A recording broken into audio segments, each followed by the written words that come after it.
Rear സീറ്റിൽ നിന്ന് ഇറങ്ങി വന്നിട്ടുള്ള ഈ ഒരു GLS എന്ന് പറയുന്നത് റിയർ സീറ്റിൻ്റെ ഇമ്പോർട്ടൻ്റ് ആയിട്ടുള്ള ഒരു വണ്ടി തന്നെയാണ് ഇന്ത്യയിൽ പ്രത്യേകിച്ച്. സോ ഇതിൻ്റെ ഫസ്റ്റ് ലുക്ക് നമ്മൾ കൊണ്ടുവന്നിരുന്ന ലോണ്ടോട് ചേർന്നിട്ട് ഇന്നിപ്പോൾ നമ്മൾ കൊണ്ടുവന്നിരിക്കുന്നത് ഇതിൻ്റെ ഡ്രൈവാണ് ബോംബെയിൽ നിന്ന്. GLS 450 petrol വേരിയൻ്റാണ്. ഡീസൽ ഇപ്പോൾ ഫ്ലീറ്റിലില്ലാത്തതുകൊണ്ട് പെട്രോൾ എടുക്കുന്നത്. എന്തായാലും നമുക്ക് ഇതിൻ്റെ വിശേഷങ്ങളെല്ലാം നോക്കാം. ഫസ്റ്റ് ലുക്കിൽ കണ്ടിരുന്ന മാറ്റങ്ങളുണ്ട്, പക്ഷേ അത് നമുക്ക് ഡീറ്റെയിൽ നോക്കാം. എന്തായാലും ആദ്യം നമുക്ക് ഡിസൈനിൽ വന്ന മാറ്റം നോക്കിയതിന് ശേഷം ഡ്രൈവിലേക്ക് പോകാം. ഓമേ ഫ്ലൈലേഴ്സ്, വെൽക്കം ടു ഫ്ലൈ.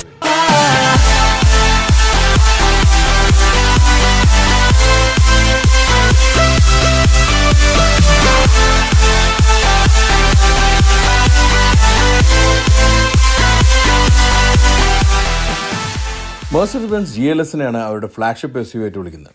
എന്നാൽ G-Class ആണ് ഏറ്റവും ടോപ്പ് എൻഡ് ലക്ഷറി SUV ആയിട്ട് നിൽക്കുന്നത്. എന്നാൽ അത് റെഗുലർ ലൈനപ്പിൽ വരുന്ന വെഹിക്കിൾ അല്ലാത്തതുകൊണ്ടും അതൊരു സബ് ബ്രാൻഡ് ആയതുകൊണ്ടാണ് G-Wagon സെപ്പറേറ്റ് ആയിട്ട് നിൽക്കുന്നത്. റെഗുലർ ലൈനപ്പിൽ GLS ആണ് അവരുടെ ഫ്ലാഗ്ഷിപ്പ് SUV. GLS ആദ്യം അവതരിപ്പിക്കുന്നത് 2006-ലാണ്. G-Wagonൻ്റെ ഒരു സക്സസർ എന്ന രീതിയിലായിട്ടാണ് GL ഡിസൈൻ ചെയ്യുന്നത്. അന്ന് GL-നായിരുന്നു വിളിച്ചിരുന്നത്. 2006 അത് കൊണ്ടുവരാൻ വേണ്ടി പ്ലാൻ ഇട്ട് അതിൻ്റെ ഇൻഫർമേഷൻ പുറത്തു വന്നപ്പോൾ തന്നെ G-Class ഫാൻസും G-Class ആരാധകരെല്ലാം തന്നെ അതിന് ഭയങ്കരമായിട്ട് എതിർത്തു. അങ്ങനെയാണ് GL എന്ന് പറഞ്ഞ സെപ്പറേറ്റ് ആയിട്ടുള്ള ഒരു മോഡലായിട്ട് അവതരിപ്പിക്കുന്നത്.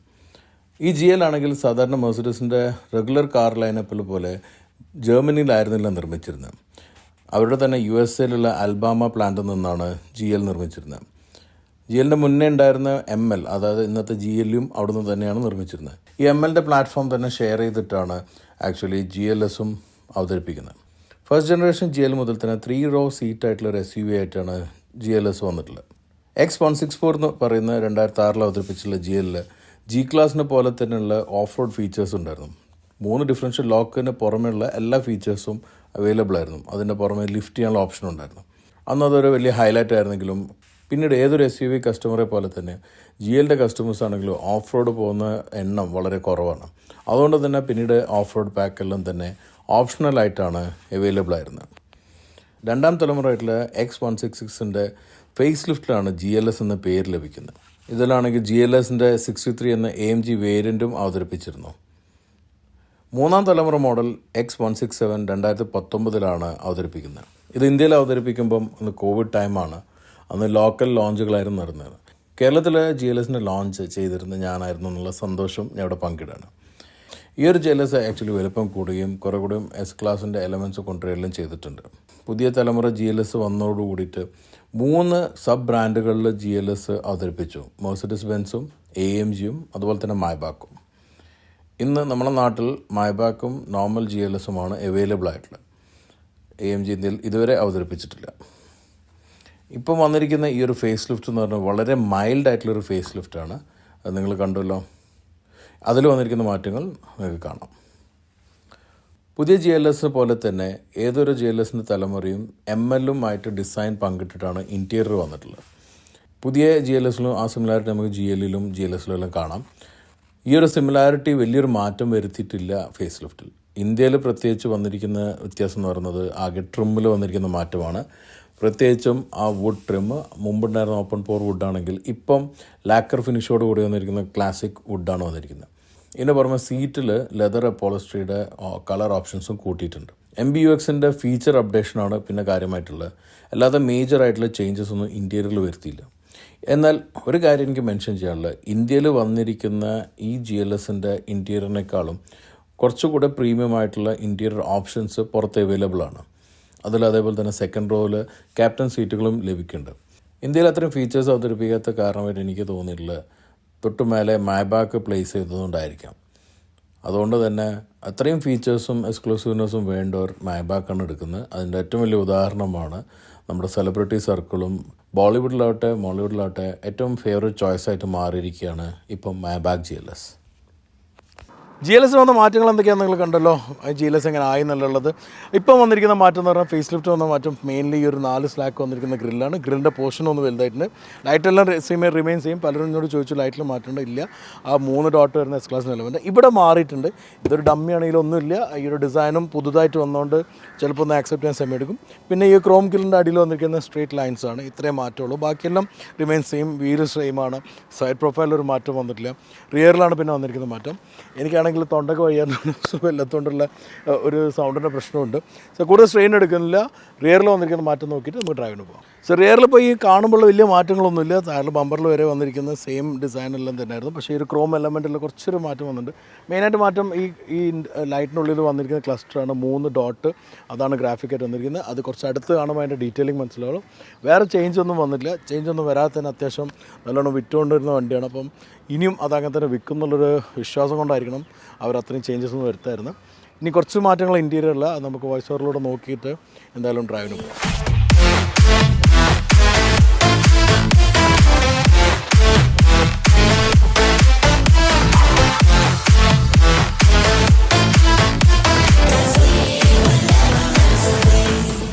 നമ്മളിപ്പോൾ അതാ ഡ്രൈവ് ചെയ്യാൻ തുടങ്ങി. ഞാൻ നേരത്തെ പറഞ്ഞു നമ്മളിപ്പോൾ ഉപയോഗിക്കുന്നത് GLSൻ്റെ 450 പെട്രോളാണ്.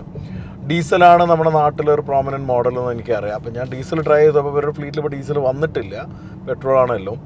പിന്നെ എനിക്ക് മനസ്സിലായി നാട്ടിലാണെങ്കിലും ഡീസലിൻ്റെ പോലെ തന്നെ പെട്രോളിന് എൻക്വയറി ഉണ്ട്, ആളുകൾ വാങ്ങുന്നുണ്ട് എന്നുള്ളതാണ് ഞാൻ 2 ഡീലർഷിപ്പിൽ ചെക്ക് ചെയ്തപ്പോൾ എനിക്ക് മനസ്സിലായത്. അപ്പോൾ അതുകൊണ്ട് പെട്രോൾ റിവ്യൂ ആണെങ്കിലും കുഴപ്പമില്ല, എക്സെപ്റ്റ് ദ എൻജിൻ ഡിഫറൻസ്. നമുക്ക് ബാക്കിയെല്ലാം തന്നെ ഇതിൽ സെയിം ആണ്. അപ്പോൾ അതുകൊണ്ട് സസ്പെൻഷനും റൈഡും എല്ലാം നമുക്ക് ഇതിൽ നിന്ന് തന്നെ റിവ്യൂ ചെയ്യാൻ പറ്റും. ഫസ്റ്റ് ഓഫ് ഓൾ ഞാൻ പറഞ്ഞല്ലോ, ഇത് GLS ആണ്. അപ്പം S ക്ലാസ് ഓഫ് SUV എന്നാണ് മെർസിഡീസ് ഇത് വിളിക്കാറുള്ളത്. പക്ഷേ എനിക്കത് S ക്ലാസ് ഓഫ് SUV എന്ന് ഇപ്പോഴും ഞാൻ ഫുള്ളി ആക്സെപ്റ്റ് ചെയ്തിട്ടില്ല. കാരണം എന്നെ സംബന്ധിച്ചിടത്തോളം S ക്ലാസ് എന്ന് പറയുമ്പോൾ കുറച്ചുകൂടി ഒരു പ്രീമിയം ആവണം എന്നുള്ളതാണ്. അപ്പോൾ അതുകൊണ്ട് തന്നെ ആ പ്രീമിയംനെസ് എവിടേക്കോ I still want Mercedes to consider that. അത് നേരത്തെ പറഞ്ഞ പോലെ ബോഡി കിറ്റ്സിലും എല്ലാം തന്നെ അതിൽ കൊണ്ടുവരണം തോന്നുന്നുണ്ട്. ബട്ട് ഈ S ക്ലാസ് ഓഫ് SUV എന്ന് വിളിക്കുന്ന 2 എലമെൻറ്റ്സ് ഇതിൽ മെയിൻലി ഉള്ളത്, ഒന്ന് കംഫർട്ടും അതേപോലെ തന്നെ റിഫൈൻമെൻറ്റും. സേഫ്റ്റി ഉണ്ട്, അതുണ്ട്. പക്ഷേ ഈ കംഫർട്ട് റിഫൈൻമെൻറ്റ് നോക്കുകയാണെങ്കിൽ അത് S ക്ലാസ് ഓഫ് SUV തന്നെ പറയാം. കാരണം ഫസ്റ്റ് ഓഫ് ഓൾ ഇതിൻ്റെ സസ്പെൻഷൻ അമേസിങ് സസ്പെൻഷനാണ്. ശരിക്കും നല്ല ഒരു എയർ സസ്പെൻഷനിൽ തന്നെ നമുക്കൊന്ന് ബെഞ്ച് മാർക്ക് ചെയ്യാവുന്ന സസ്പെൻഷൻ തന്നെയാണിത്. ഏറ്റവും കംഫർട്ടബിളി ട്രാവൽ ചെയ്യാൻ പറ്റുന്ന രീതിയിലുള്ള. അപ്പോൾ ഇതെല്ലാം ചാട്ടെല്ലാം നമ്മൾ ചാടുമ്പോൾ ശരിക്കും ഒരു ഡാമ്പ് അറിയാതെ നമ്മളിങ്ങനെ ഫ്ലോട്ട് ചെയ്ത് പോകുന്നു. അതൊരു S ക്ലാസ് എലമെൻ്റ് ആണ്. അതിപ്പം GLS ഫേസ് ലിഫ്റ്റിന് മുമ്പ് ഇറങ്ങിയ സമയത്താണെങ്കിലും അത് ഉണ്ടായിട്ടുണ്ട്. അതേപോലെ തന്നെ ഇപ്പോഴും അത് റീറ്റൈൻഡ് ആണ്. അതുപോലെ തന്നെയാണ് ആ ഒരു സസ്പെൻഷനിൽ കിട്ടുന്ന റിഫൈൻമെൻറ്റ്. സസ്പെൻഷൻ റിഫൈൻമെൻറ്റ് എന്ന് പറഞ്ഞാൽ നമുക്ക് ഒരു തരത്തിലുള്ള എന്താ പറയുക ഡാമ്പോ കാര്യങ്ങളോ ഒന്നും തന്നെ ഉള്ളോട്ട് വരുന്നില്ല. അതേപോലെ തന്നെ ആ ഒരു ഫ്ലോട്ടിങ് നേച്ചർ ഫീല് അത് S ക്ലാസ്സിലെ എലമെൻ്റാണ്. In spite of having this 21 inch wheel, എന്നിട്ടും നമുക്ക് ആ ഒരു റൈഡിനൊന്നും ഒരു കോംപ്രമൈസും ചെയ്തിട്ടില്ല. പക്ഷേ എന്താ വെച്ച് കഴിഞ്ഞാൽ ഇതിൽ നമുക്ക് ആകെ ഡ്രൈവിംഗ് മോഡ് എന്ന് പറയുന്നത് ഒന്ന് കംഫർട്ടും ഓഫ് റോഡും ഇതല്ലേ ഉള്ളൂ. അല്ലാതെ സസ്പെൻഷൻ ടോണിങ്ങും സെറ്റിംഗ് ഒന്നും ഇതിൽ ഈ ഇന്ത്യയിൽ വരുന്ന ഓപ്ഷനിലില്ല, അത് കൊടുത്തിട്ടില്ല. അപ്പോൾ അതുകൊണ്ട് തന്നെ സ്പോട്ടി ആ മോഡിലേക്കൊന്നും നമുക്ക് മാറ്റാനില്ല. ഒറ്റ മോഡ് തന്നെ നമുക്ക് വിലയിരുത്താനേ ഉള്ളൂ. That is good. ആ ഒരു ഇത് വെച്ച് നോക്കുകയാണെങ്കിൽ ഒറ്റ ഇതിൽ കുഴപ്പമില്ലാത്തൊരു സസ്പെൻഷൻ മോഡാണുള്ളത്. But you know on the other hand നമുക്ക് ആ സ്പോട്ടി ക്യാരക്ടറെല്ലാം മിസ്സാവുന്നത് ഒരു ഹാർഡ് ഡ്രൈവ് വരുമ്പോഴാണ്. ഹാർഡ് ഡ്രൈവ് മാത്രമല്ല, നമ്മൾ ഈ പറഞ്ഞ പോലെ ഭയങ്കരമായിട്ടുള്ള മോശമുള്ള റോട്ടിൽ ഈ ഒരു സസ്പെൻഷൻ കുറച്ച് സോഫ്റ്റ് ആയതുകൊണ്ടുള്ള ഒരു മൂമെൻ്റ് ഉണ്ട്. ആ മൂമെൻറ്റ് ചില ആളുകൾക്ക് ഒരു ഡിസിനെസ് തോന്നാറുണ്ട്. എല്ലാവർക്കും അല്ല കേട്ടോ, ഞാൻ പറഞ്ഞ ചില ആളുകൾക്ക് മോഷൻ സിക്നസ് ഉള്ളവർക്ക് ചിലപ്പോൾ ഡിസിനെസ് തോന്നാറുണ്ടെന്ന് പറഞ്ഞാൽ കേട്ടിട്ടുണ്ട്. അപ്പോൾ അത് നമ്മൾ സാധാരണ എല്ലാം തന്നെ സ്പോട്ടിലേക്ക് ഇട്ട് കഴിഞ്ഞാൽ കുറച്ചൊന്ന് ടൈറ്റ് ആകുമ്പോൾ അത് അറിയാതെ പോകും. കാരണം കൂടുതൽ സോഫ്റ്റ് ആവില്ല ചിലർക്ക് നല്ലത്, ചിലരുടെ ഒരു ബോഡി നേച്ചർ വെച്ച്. അപ്പോൾ അത് നമുക്കിതിൽ ചെയ്യാൻ പറ്റുന്നില്ല. ഓഫ് റോഡിൽ ഇട്ട് കഴിഞ്ഞാലും നമുക്ക് വണ്ടി ലിഫ്റ്റ് ചെയ്താലെല്ലാം തന്നെ ആ സോഫ്റ്റ് നേച്ചർ സ്റ്റിൽ റിമെയിൻസ്. അപ്പോൾ അതാണ് ആ ഒരു സസ്പെൻഷൻ്റെ ഒരു വ്യത്യാസമുള്ളത്. നമുക്കങ്ങനെ ഒരു സസ്പെൻഷൻ്റെ ട്യൂണിങ്ങിൽ മാറ്റം വരുന്നില്ല സെറ്റിങ്ങിൽ. അതർവൈസ് ബാക്കിയെല്ലാം കൊണ്ട് ഇപ്പം സ്റ്റിയറിംഗ് ആണ്, ലൈറ്റാണ്, ഇലക്ട്രോണിക് സ്റ്റിയറിംഗ് ആണ്, മൊത്തം ഹൈഡ്രോളിക് അല്ല. അപ്പോൾ അതുകൊണ്ട് തന്നെ അതിൻ്റെ ഒരു സ്പീഡ് സെൻസിറ്റീവ് നേച്ചർ, ആ ഒരു ക്യാരക്ടർ മാറുന്നെല്ലാം തന്നെ നമുക്ക് അറിയാൻ പറ്റുന്നുണ്ട്. ശരിക്കും നമുക്ക് ലൈറ്റായിട്ട് തന്നെ സിറ്റിയിലും എല്ലാം കൊണ്ടുനടക്കാം. പ്രത്യേകിച്ച് ഇത്രയും നീളമുള്ള വണ്ടിയാണ്, ഇത്രയും ആക്ച്വലി സൈസും ഉണ്ട്. അതെല്ലാം നമുക്ക് സിറ്റിയിൽ കൊണ്ടുനടക്കാൻ ബുദ്ധിമുട്ടുള്ള ഫാക്ടേഴ്സാണ്. പക്ഷേ അതൊന്നും നമുക്കൊരു തടസ്സം അല്ലെങ്കിൽ ബുദ്ധിമുട്ടാത്ത രീതിയിൽ സ്റ്റിയറിംഗ് വലിയ റോള് പ്ലേ ചെയ്യുന്നുണ്ട്. അത് വലിയൊരു എലമെൻ്റാണ് മെർസിഡീസിൻ്റെ. അതും ഒരു S ക്ലാസ് എലമെൻ്റ് എന്നാണെങ്കിൽ പറയാം. S ക്ലാസ്സിനും ആ സൈസ് നമുക്ക് ഒരിക്കലും ഡ്രൈവ് ചെയ്യുമ്പോൾ തോന്നിക്കില്ല, എക്സെപ്റ്റ് ഒരു പാർക്കിംഗ് സ്പേസ് നോക്കി പാർക്ക് ചെയ്യുമ്പോൾ മാത്രം. അത് വലിയൊരു എലമെൻ്റായി നിൽക്കുന്നുണ്ട്. അതും തന്നെ നമ്മൾ മുമ്പത്തെ പോലെയല്ല, മുമ്പ് ഫുള്ളും സോഫ്റ്റ് നേച്ചറായിരുന്നു. പക്ഷേ ഇപ്പോൾ അതല്ല, ഇപ്പോൾ അത് ഇലക്ട്രിക് സ്റ്റയറിംഗ് ആയതുകൊണ്ട് തന്നെ ആ സ്പീഡ് സെൻസിറ്റീവ്നെസ് ശരിക്കും നമുക്ക് ഡ്രൈവ് ചെയ്യുമ്പോൾ ഹാർഡാവുന്നില്ലുണ്ട്. അതുകൊണ്ട് കൺട്രോൾ പൂർണ്ണമായിട്ട് ലഭിക്കുന്നുണ്ട്. പിന്നെ ഇന്ത്യയിൽ GLSൻ്റെ കസ്റ്റമർ ബേസിൽ കൂടുതലും ഭൂരിഭാഗവും ഡ്രൈവ് ചെയ്യുന്ന ആൾക്കാരല്ല എന്നുള്ളതാണ് മനസ്സിലാക്കിയിട്ടുള്ളത്. അപ്പോൾ അതുകൊണ്ട് തന്നെ ഒരു ഡ്രൈവർ സെൻട്രിക് ആയിട്ടുള്ള രീതിയിലാണുള്ളത്. അപ്പോൾ നമ്മൾ ഒരു കസ്റ്റമർ ഇടയ്ക്ക് ഡ്രൈവ് ചെയ്യുമ്പം എൻജോയ് ചെയ്യുന്നു എന്നുള്ള ഫാക്ടർ കുറവായിട്ടാണ് നമുക്ക് ഇന്ത്യയിൽ ഈ ഒരു വണ്ടി ആക്ച്വലി കസ്റ്റമൈസ് ചെയ്യുമ്പം മനസ്സിലായിട്ടുള്ളത്. പക്ഷേ മുമ്പത്തെ പോലെയല്ല, ഡ്രൈവർക്ക് കുറച്ചുകൂടി ഫീച്ചേഴ്സ് കൊടുത്തിട്ടുണ്ട്. നമുക്ക് കൂളിംഗ് വരുന്നുണ്ട്, അതുപോലെ തന്നെ ഹെഡ് അപ്പ് ഡിസ്പ്ലേ ഒന്നും വരുന്നില്ല. ഹെഡ് അപ്പ് ഡിസ്പ്ലേ അപ്പോൾ ഡ്രൈവർക്ക് ആവശ്യമില്ല എന്നുള്ളതുകൊണ്ടാണ് അത്. അപ്പോൾ ഡ്രൈവർ യൂസ് ആകുമ്പോൾ, ഷോഫർ ഡ്രൈവർ ആകുമ്പോൾ അതിൻ്റെ ആവശ്യമില്ല എന്നുള്ളതുകൊണ്ടാണ്. പിന്നെ ഡ്രൈവർ മസാജ് വരുന്നില്ല ഫ്രണ്ടിൽ, അപ്പോൾ അതുകൊണ്ട് അത് മിസ്സിംഗ് ആണ്. ബാക്കി നമുക്ക് ഡ്രൈവറെ സംബന്ധിച്ചിടത്തോളം ഒരുപാട് എന്താ പറയുക, മ്യൂസിക്കും ഈ ഇൻഫർടൈൻമെൻ്റ് ഒന്നും യൂസ് ചെയ്യില്ല എന്നുള്ളതുകൊണ്ടും നമുക്ക് കുറേ ഫീച്ചേഴ്സ് എല്ലാം തന്നെ മിസ്സിംഗ് ആണ്. ഡ്രൈവറെ സംബന്ധിച്ചിടത്തോളം നമ്മൾ ഇൻഫർടൈൻമെൻറ്റ് കാര്യങ്ങളെല്ലാം ബോസ് ഉണ്ടാകുമ്പം ആ പറയുന്നത് മാത്രമേ കൺട്രോളേ ഉള്ളൂ. അപ്പോൾ അങ്ങനെ വരുമ്പോൾ ഈ സ്റ്റിയറിങ്ങിൻ്റെ ഈ ടച്ച് ഫംഗ്ഷൻ്റെ പ്രശ്നമൊന്നും വലിയ പ്രശ്നം വരുന്നില്ല. So it is okay. Like driver ഇങ്ങനെ കൂളായിട്ട് ഡ്രൈവ് ചെയ്ത് പോകുന്നുണ്ടെങ്കിൽ ബോസിനെ ഹാപ്പി ആക്കാനുള്ള രീതിയിലുള്ള സസ്പെൻഷൻ റിഫൈൻമെൻറ്റിലുണ്ട്. ആ റിഫൈൻമെൻറ്റ് കുറിച്ച് പറയുമ്പോൾ ലാമിനേറ്റഡ് ആയിട്ടുള്ള ഗ്ലാസ്സസ് ആണ് ഇതിൽ വന്നിരിക്കുന്നത്. അതേപോലെ തന്നെ നമ്മൾ മുംബൈയിലാണുള്ളത്. മുംബൈയിൽ ഈ റോഡ് എന്ന് പറഞ്ഞു കഴിഞ്ഞാൽ ഫുള്ള് ബഹളമാണ് പുറത്ത്. അതേപോലെ തന്നെ ഇതിൻ്റെ അക്വസ്റ്റിക്സിനെ ഉപയോഗിച്ചുള്ള മെറ്റീരിയൽസ് എല്ലാം തന്നെ നല്ല രീതിയിൽ ഫങ്ഷൻ ചെയ്യുന്നുണ്ട്. It's very refined. ഇപ്പം എഞ്ചിനാണെങ്കിലും വളരെ റിഫൈൻഡ് ആയിട്ടുള്ളൊരു എഞ്ചിനാണ്. ഇപ്പം ഈ ഒരു 6 സിലിണ്ടർ എഞ്ചിൻസാണ് നമുക്ക് ഇന്ത്യയിലുള്ള. ഈ ഒരു ഡീസൽ എഞ്ചിൻ നമ്മൾ ജിയിൽ കണ്ടാൽ നമുക്ക് അറിയാൻ പറ്റും റിഫൈൻഡ് ആയിട്ടുള്ളൊരു എഞ്ചിനാണ്. പിന്നെ ഇതിൻ്റെ ഒരു വലിയൊരു അഡ്വാൻറ്റേജ് എനിക്ക് ഫീൽ ചെയ്തിട്ടുള്ളത്, ഈ എഞ്ചിനിൽ വന്നിരിക്കുന്ന 38 കിലോവാട്ടിൻ്റെ ബാറ്ററി സപ്പോർട്ട്. അത് ആ മൈക്രോ ഹൈബ്രിഡ് സിസ്റ്റം ആക്ച്വലി വളരെ സപ്പോർട്ടീവാണ്.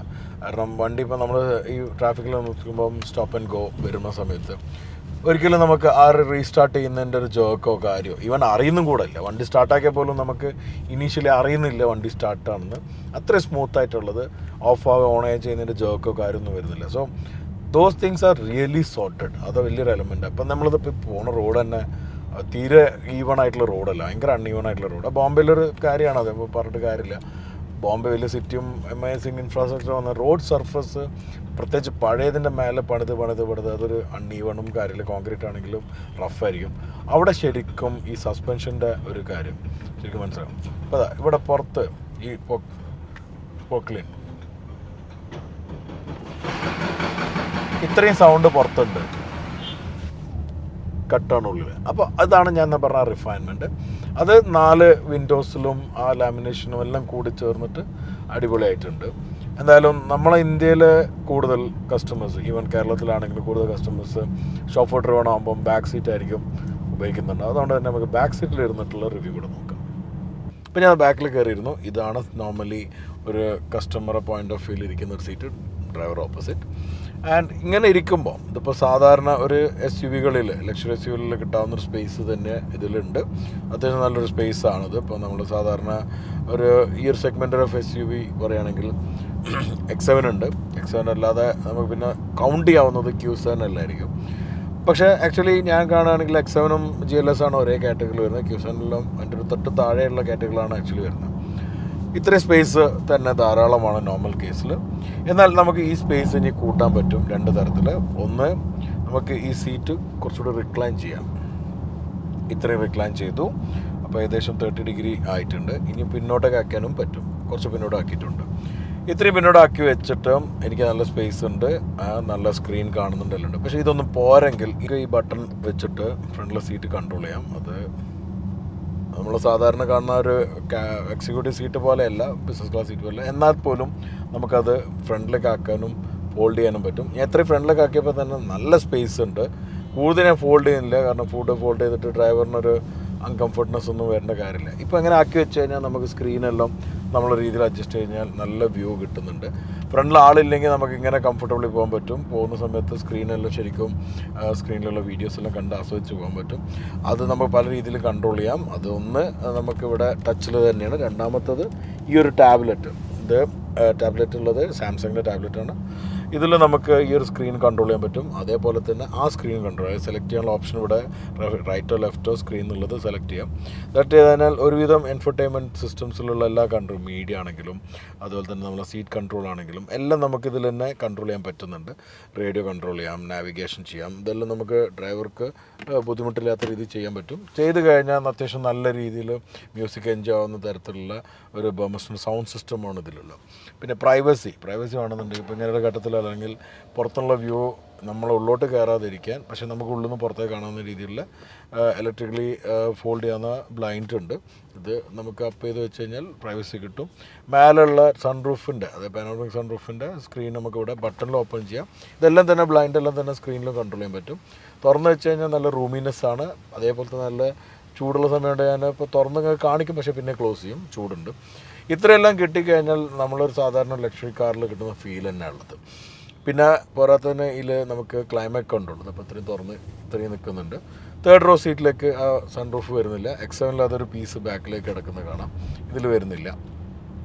ഇത്ര തുറന്നു വെച്ച് കഴിഞ്ഞാൽ നമുക്ക് പിന്നുള്ളത് AC ആണ്. AC 4 സോൺ സെറ്റ് ചെയ്യാൻ പറ്റും. പിന്നിൽ 2 സോണും ഫ്രണ്ടിൽ 2 സോൺ. അപ്പോൾ നമുക്ക് ഇൻഡിവിജ്വലി നമ്മൾ ക്ലൈമറ്റ് കൺട്രോൾ ചെയ്യാം, എൻ്റെ ഒരു സെറ്റ് ചെയ്യാം, എൻ്റെ കൂടുതലുള്ള ആൾക്ക് വേറെ ടെമ്പറേച്ചർ സെറ്റ് ചെയ്യാൻ പറ്റും.